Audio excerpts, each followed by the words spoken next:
Thank you, Ceann Comhairle. Last year, as Ireland clocked up 10 years without ratifying the UN Convention on the Rights of Persons with Disabilities, a series of protests took place outside the gates of Dáil Éireann. Hundreds of people participated in those protests. Before coming into the chamber this evening, I spoke to one of them, a young person, aged 21, participated in several of those protests, and this is what they said. The young generation are not going to wait for our rights. There is a mood for change. It is not us that are disabled, it is the system that is disabling us.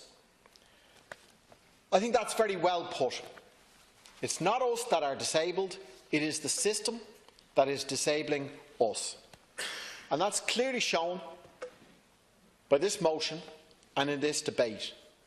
The fact that the budget for disability services was reduced in this state by €159.4 million, or 9.4% between the years 2008-2015, is a stark illustration of that.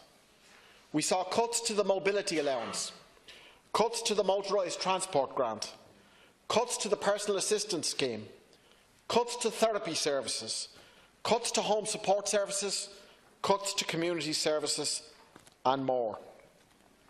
We see that in the census of 2016, unemployment for people with disabilities and chronic illnesses stood at 26.3%, more than double that for the population as a whole, which stood at 12.9%.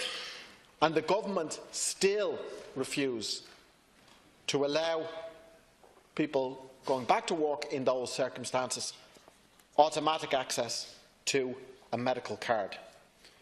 I'll just say at this point that my colleague, Deputy Richard Boyd Barrett, asked me to raise on the floor of the Dáil tonight that he met with representatives of Spinal Injuries Ireland yesterday, who asked that we would give voice to their demand for automatic medical card entitlement for those with spinal injuries, and I'm happy to echo that. Now, I mentioned the protest that took place outside the Parliament. That is part of an international trend. 45,000 people with disabilities participated in the women's protest called in the US at the time of the inauguration of Donald Trump. They were reviving a tradition of campaigning and protest that went back in the US to the 70s, when you saw the emergence of the modern disability rights movement, inspired by the Black Civil Rights Movement, driven forward by returning vets from Vietnam, and then rippling across the world. These protests and this mood show that among people with disabilities of all ages, the feeling is enough is enough. We will not tolerate second-class citizenship any longer. We are not second-class citizens. And in particular, perhaps, among a younger generation who despise the gap between the official rhetoric and the reality. The gap between the rhetoric of a republic of opportunity on the one hand and the blatant systematic discrimination that they face in their day-to-day lives at the same time. They are supported by other young people from outside of that community who are prepared to fight against all injustice and all oppression.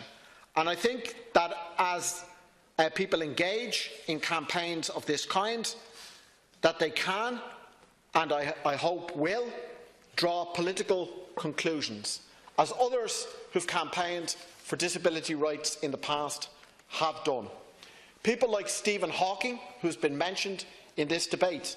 Stephen Hawking, obviously a world-famous cosmologist, well known for having a particularly difficult form of motor neuron disease, but he was also a campaigner against the Tory government and their policies of privatisation.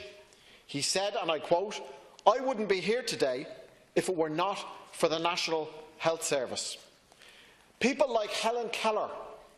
Helen Keller was perhaps the foremost champion for the cause of people with disabilities internationally in the 20th century. In a university question and answer session that she participated in, the following exchange took place, which I think shows some of the political conclusions that she drew from campaigning for people with disabilities. I'll just end on this exchange. Question: which is the greatest affliction, deafness, dumbness or blindness? Helen Keller: none.